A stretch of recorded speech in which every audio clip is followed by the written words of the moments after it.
आज के इस सत्र में आपका स्वागत है। आज हम एक ऐसे टॉपिक पे बात करने वाले हैं जो सुनने में थोड़ा भारी भरकम लग सकता है। खाद्य संसाधनों में सुधार, improvement in food resources. Right. लेकिन आसान भाषा में इसका मतलब बस इतना है, हमारी थाली में जो खाना आता है उसे बेहतर, ज्यादा और टिकाऊ तरीके से कैसे उगाया जाए। एग्जैक्टली। और ये सिर्फ किसानों या वैज्ञानिकों का काम नहीं है, हम सब इससे कहीं ना कहीं जुड़े हुए हैं। बिल्कुल। और हाँ, जो लोग रेलवे, ALP टेक जैसे एग्जाम्स की तैयारी कर रहे हैं, उनके लिए तो ये बातचीत बहुत ही काम की होने वाली है। बिल्कुल। तो हमने सोचा कि इसे समझने का सबसे अच्छा तरीका होगा कुछ सवालों के जरिए। हमारे पास इस विषय से जुड़े कुछ महत्वपूर्ण प्रश्न हैं। हम एक एक करके इन सवालों को देखेंगे, लेकिन हमारा मकसद सिर्फ सही जवाब रटना नहीं है, बल्कि उसके पीछे के क्यों और कैसे को समझना है। सही बात है। Let's make it a conversation, not just a quiz. हर सवाल एक दरवाजा है एक नए कंसेप्ट को समझने का। तो शुरू करें। चलिए शुरू करते हैं। पहला सवाल है, फसलों में उपज सुधार हेतु एक प्रमुख रणनीति क्या है? ऑप्शंस है ए, उर्वरक के उपयोग को कम करना, बी, पीड़क नियंत्रण विधियों को सीमित करना, सी, उच्च उपज देने वाली किस्म के बीजों का उपयोग, या डी, केवल सिंचाई बढ़ाना।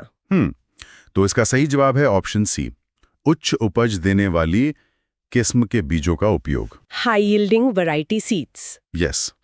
देखिए, आप कितनी भी अच्छी मिट्टी ले लीजिए, कितना भी पानी दे दीजिए, लेकिन अगर बीज में ही दम नहीं है तो फसल अच्छी नहीं हो सकती। ये जो हाई यील्डिंग वैरायटी यानी HYV सीड्स हैं, वो जेनेटिकली बेहतर होते हैं। अच्छा। ये बीज कम समय में ज्यादा अनाज पैदा करते हैं और अक्सर इनमें बीमारियों से लड़ने की क्षमता भी ज्यादा होती है। तो ये बाकी ऑप्शंस क्यों गलत है? मतलब उर्वरक कम करना या सिर्फ सिंचाई बढ़ाना? देखिए, उर्वरक कम करने या पीड़क नियंत्रण सीमित करने से तो उपज घटेगी, बढ़ेगी नहीं।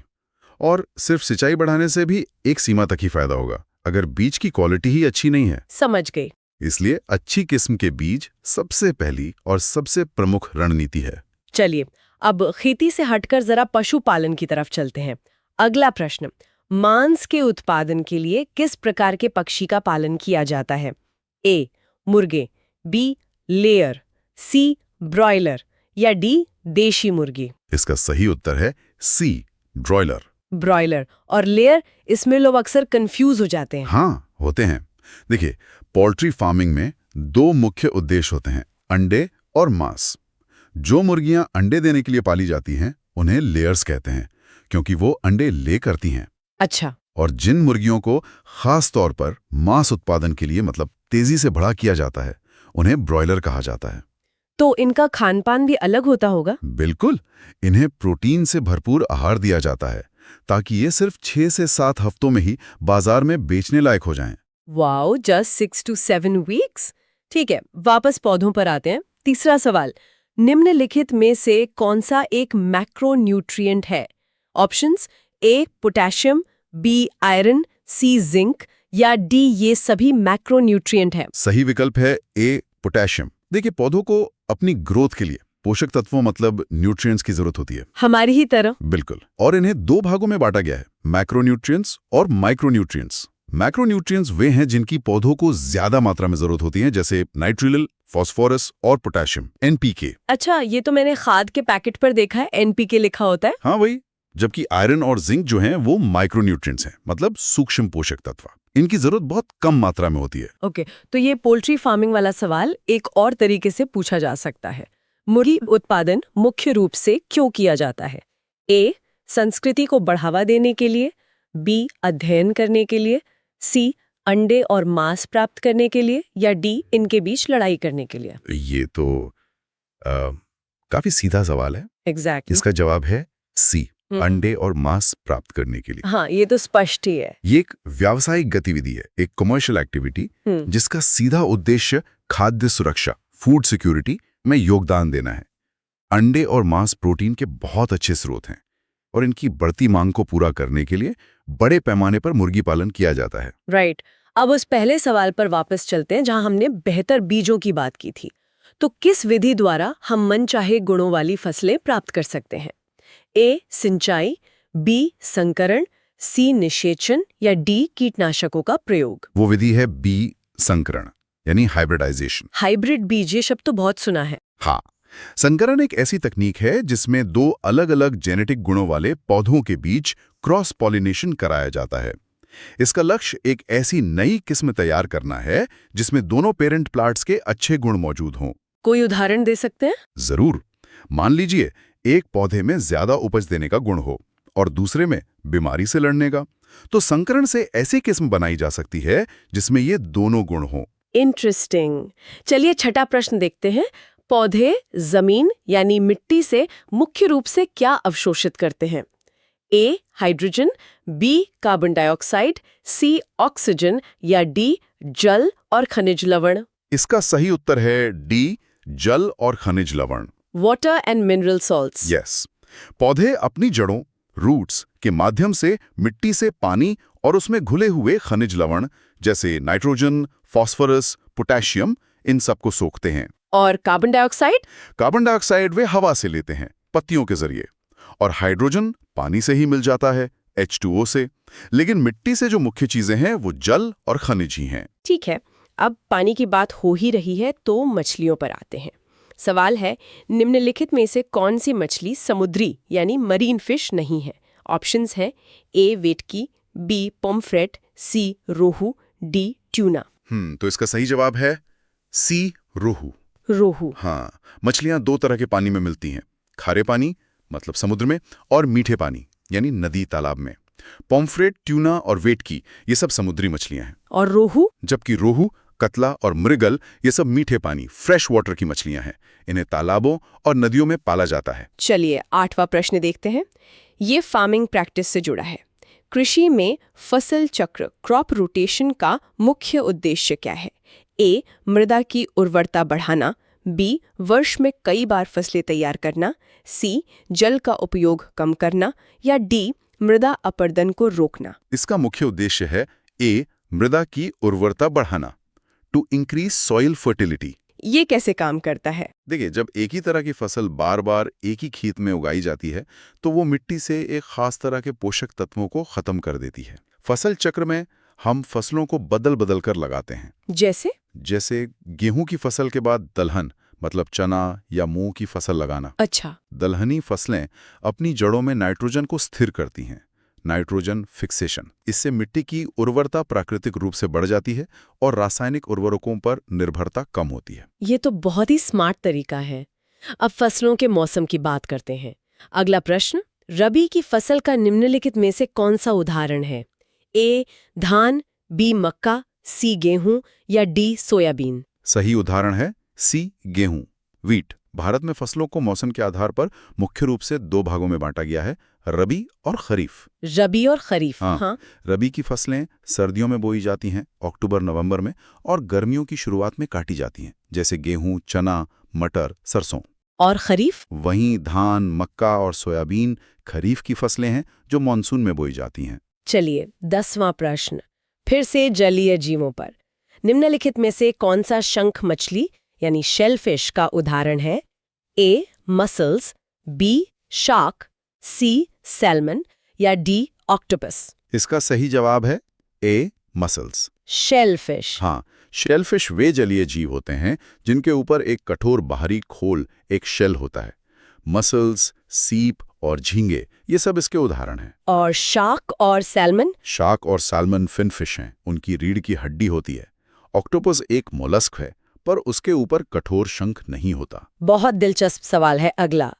किस जीव में पीड़कनाशी यानी पेस्टिसाइड की सांद्रता खाद्य श्रृंखला में सबसे अधिक होती है?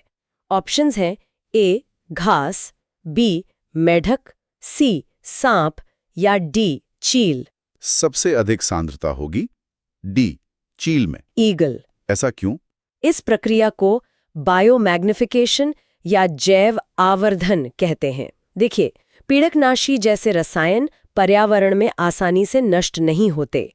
जब घास पर इसका छिड़काव होता है तो उसमें यह जमा हो जाता है। जब टिड्डा घास खाता है, मेढक टिड्डे को खाता है, सांप मेढक को और चील सांप को, तो ये रसायन हर अगले स्तर पर जमा होता जाता है। मतलब कॉन्सेंट्रेट होता जाता है। एग्जैक्टली। इसलिए खाद्य श्रृंखला फूड चेन में जो जीव सबसे ऊपर होता है उसके शरीर में इस रसायन की सांद्रता सबसे ज्यादा होती है। ये तो बहुत खतरनाक है। चलिए अगला सवाल।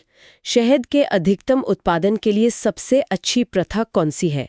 ए, मधुमक्खियों को केवल चीनी घोल देना, बी, छतों को बार बार छेड़ना, सी, फूलों वाले क्षेत्र के पास छत्ते रखना, या डी, छतों को छाया में बंद रखना। सबसे अच्छी प्रथा है सी, फूलों वाले क्षेत्र के पास छत्ते रखना। ये तो लॉजिकल लगता है। बिल्कुल। मधुमक्खियां फूलों के रस, नेक्टर से ही शहद बनाती हैं। जितनी आसानी से और जितनी ज्यादा मात्रा में उन्हें फूल मिलेंगे, वे उतना ही ज्यादा शहद बनाएंगी। इसलिए मधुमक्खी के बक्सों को ऐसे बागों या खेतों के पास रखा जाता है जहां भरपूर फूल हों। इसे पास्चुरेज भी कहते हैं। अच्छा, पैस्ट्रेज। अगला सवाल। मोती बनाने के लिए किस समुद्री जीव का उपयोग किया जाता है? ए, प्रवाल, बी, सीप ऑयस्टर, सी, घोंगा, या डी, कछुआ। इसका सही जवाब है बी, सीप यानी ऑयस्टर। Perl oyster. हाँ, मोती एक प्राकृतिक प्रक्रिया से बनता है। जब कोई बाहरी कण जैसे रेत का टुकड़ा सीप के अंदर चला जाता है तो सीप उसे अपने बचाव में एक खास पदार्थ नेकर से परत दर परत ढकने लगता है। वाह! और यही परतें मिलकर मोती का निर्माण करती हैं। अब तो व्यावसायिक रूप से पर्ल फार्मिंग भी की जाती है। अब भंडारण से जुड़ा एक सवाल। अनाज के भंडारण में कौन सा जैविक हानि में शामिल नहीं है? ए, कीटों द्वारा नुकसान, बी, कृंतकों द्वारा नुकसान, सी, सूक्ष्मजीवों द्वारा खराब होना, या डी, पर्यावरण की नमी। जो जैविक हानि नहीं है वो है डी, पर्यावरण की नमी। Environmental moisture. ये जैविक क्यों नहीं है? देखिए, हानि के कारक दो तरह के होते हैं, जैविक बायोटिक और अजैविक एबायोटिक। जैविक कारक वो हैं जो जीवित जीवों के कारण होते हैं, जैसे कीट, चूहे, फफूंद, बैक्टीरिया। और अजैविक कारक निर्जीव होते हैं, जैसे तापमान, हवा और नमी। अच्छा। तो नमी खुद में जैविक नहीं है, लेकिन यह सूक्ष्म जीवों को पनपने में मदद करती है, जिससे जैविक हानि होती है। ये एक अजैविक फैक्टर है। समझ गई। चलिए आज का अंतिम प्रश्न।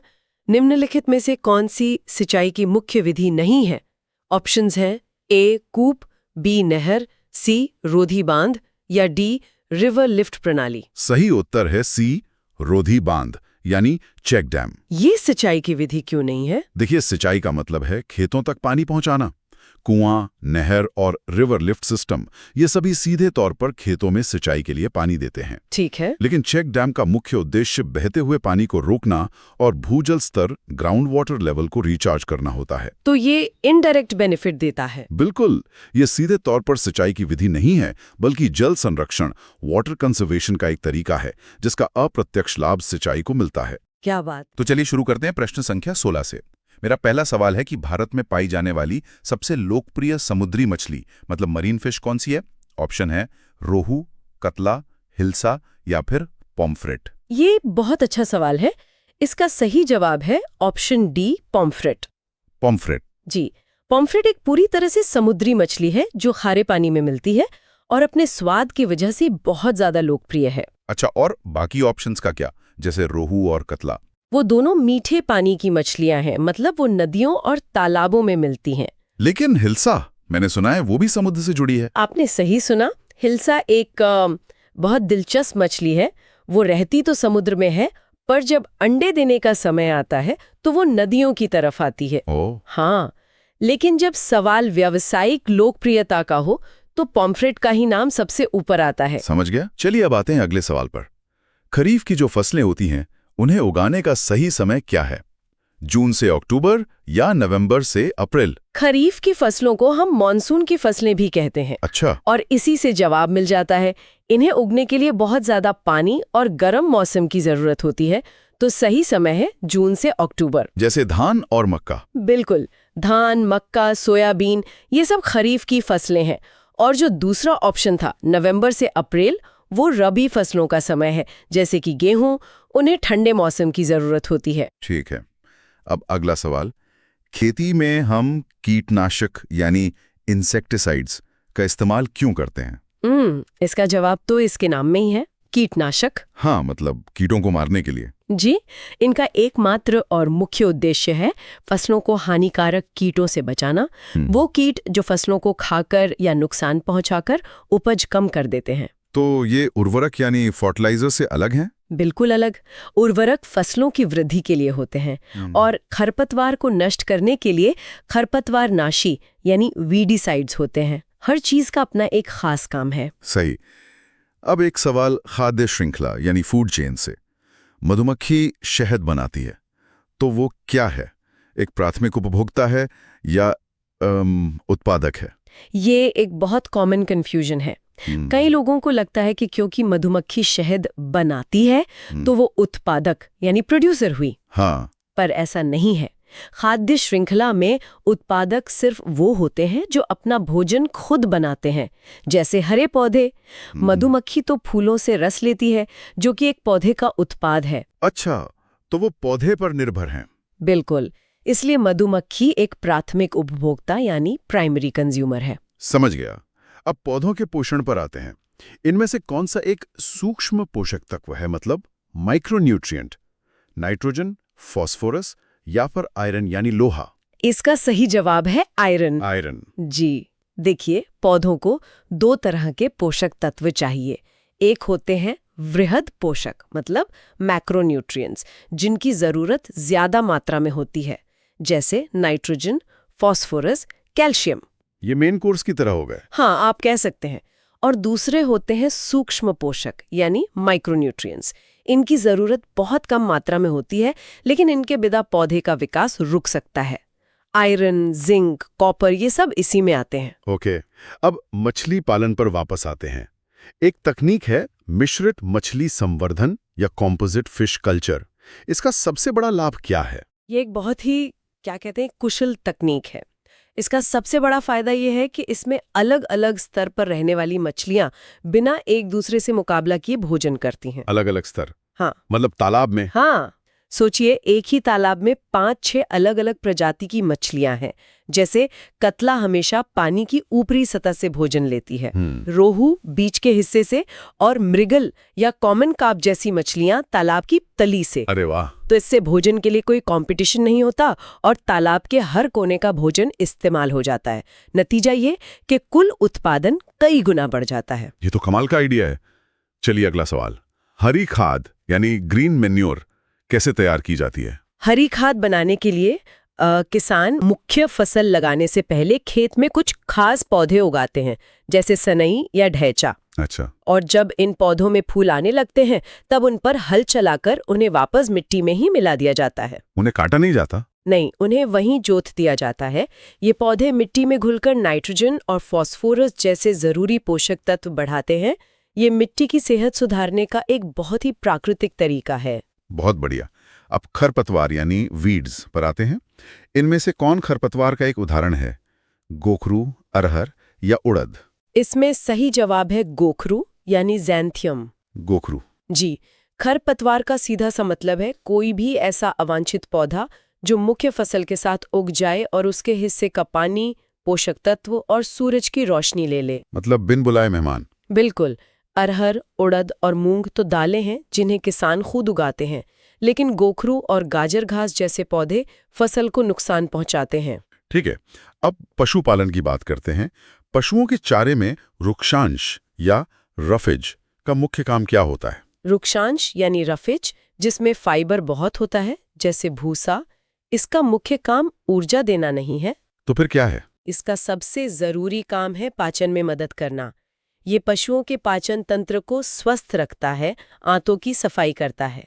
आप इसे इंसानों के सलाद की तरह समझ सकती हैं। अच्छा उदाहरण है। चलिए अब शहद पर वापस आते हैं। व्यावसायिक शहद उत्पादन के लिए इटालियन मधुमक्खी की कौन सी किस्म सबसे ज्यादा लोकप्रिय है? वो है एपिस मेलिफेरा। Apis mellifera. जी, एपिस मेलिफेरा। इसे इटालियन मधुमक्खी भी कहते हैं और ये कमर्शियल शहद उत्पादन की दुनिया की सुपरस्टार है। ऐसा क्यों? इसके कई कारण हैं।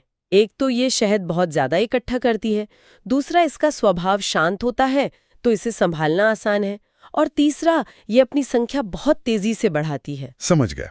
अगला सवाल जैविक खेती यानी ऑर्गेनिक फार्मिंग से जुड़ा है। इसका मुख्य सिद्धांत क्या है? जैविक खेती का मूल सिद्धांत ही यही है कि रासायनिक उर्वरकों और कीटनाशकों का या तो बिल्कुल उपयोग न किया जाए या फिर बहुत ही कम। मतलब प्रकृति के साथ मिलकर काम करना। बिल्कुल। इसकी जगह गोबर की खाद, हरी खाद, फसल चक्र, इन सब प्राकृतिक तरीकों का इस्तेमाल होता है। बहुत खूब। अब आते हैं डेयरी पशु पर। गायों और भैंसों में दुग्ध श्रवण काल यानी लैक्टेशन पीरियड कैसे बढ़ाया जा सकता है? इसके दो मुख्य तरीके हैं। पहला तो है अच्छी देखभाल और संतुलित आहार। और दूसरा और ज्यादा प्रभावी तरीका है संकरण यानी क्रॉस ब्रीडिंग। वो कैसे काम करता है? देखिए, हमारी देशी नस्लों का दुग्ध काल अक्सर छोटा होता है, लेकिन विदेशी नस्लों जैसे जर्सी, इनका दुग्ध काल लंबा होता है। तो जब इनका संकरण कराते हैं तो जो नई पीढ़ी होती है उसमें दोनों के अच्छे गुण आ जाते हैं। मतलब लंबा दुग्ध काल और बीमारियों से लड़ने की अच्छी क्षमता। बिल्कुल, बेस्ट ऑफ बोथ वर्ल्ड्स। ये तो बहुत अच्छी बात है। अगला सवाल, अंतरा फसलीकरण यानी इंटरक्रॉपिंग से किसानों को क्या फायदा होता है? अंतरा फसलीकरण एक बहुत ही स्मार्ट तकनीक है। इसमें एक ही खेत में एक साथ दो या ज्यादा फसलें एक पैटर्न में उगाई जाती हैं। जैसे एक लाइन सोयाबीन की, फिर एक मक्के की। हाँ, बिल्कुल वैसे ही। इसका फायदा यह है कि इससे पोषक तत्वों का बेहतर इस्तेमाल होता है और कीटों का फैलाव भी कम होता है। ये तो कुछ मिश्रित मछली संवर्धन ऐसा ही लग रहा है। आपने बिल्कुल सही पकड़ा। सिद्धांत वही है।